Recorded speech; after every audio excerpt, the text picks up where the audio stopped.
అందరికీ ముందుగా నమస్కారం. నా పేరు రంజిత్ కుమార్ గౌడ్. నాది ఎన్మన్గండ్ల గ్రామం, నవపేట్ మండలం, మహబూబ్ నగర్ జిల్లా.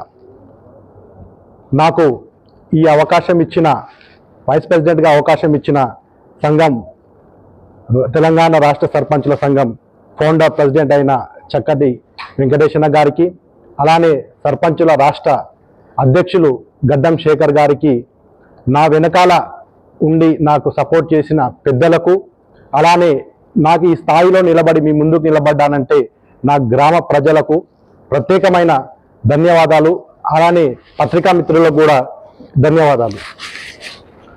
మా సర్పంచులకు నిధులు చాలా కొరతగా ఉన్నాయి. ఇప్పుడు వెంకటేశన్న గారు చెప్పినట్లు ప్రతి విలేజ్ బాగుంటే కాన్స్టిట్యున్సీ బాగుంటుంది, కాన్స్టిట్యున్సీ బాగుంటే డిస్ట్రిక్ట్ బాగుంటుంది, డిస్ట్రిక్ట్ బాగుంటే రాష్ట్రం బాగుంటుంది, రాష్ట్రం బాగుంటే దేశం బాగుంటుంది.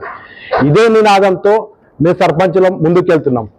ఏ చిన్న విలేజ్లో ఏ చిన్న ఇష్యూ అయినా సరే సర్పంచ్ దగ్గరికి ముందుకు వస్తుంది, ఎందుకంటే ప్రథమ పౌరుడు సర్పంచ్ కాబట్టి.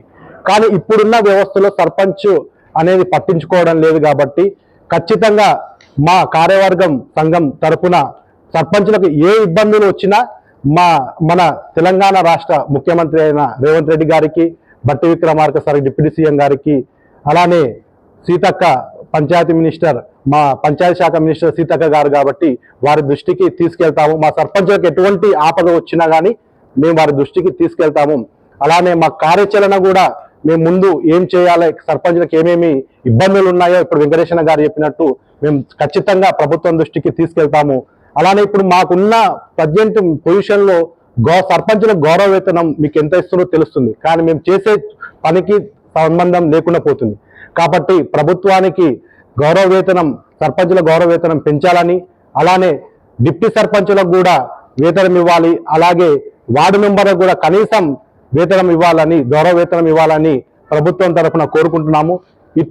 ఎలాంటి ఇబ్బందులు ఉన్నా మా కార్యవర్గం ముందుండి మేము ముందు ఏం చేయాలో అది ఖచ్చితంగా మేము కూర్చొని మాట్లాడి ప్రభుత్వం దృష్టికి మన వెంకటేశ్వర గారి ఆధ్వర్యంలో ముందుకెళ్తామని కోరుకుంటాను. ఈ అవకాశం ఇచ్చిన మళ్ళీ నాకు ఇక్కడ మీ ముందుకు నిలబడడానికి ఇంత స్థాయి తీసుకొచ్చిన మా ఊరి గ్రామ ప్రజలకు ప్రత్యేకమైన ధన్యవాదాలు తెలుసుకుంటూ ముగిస్తున్నాను. ధన్యవాదాలు.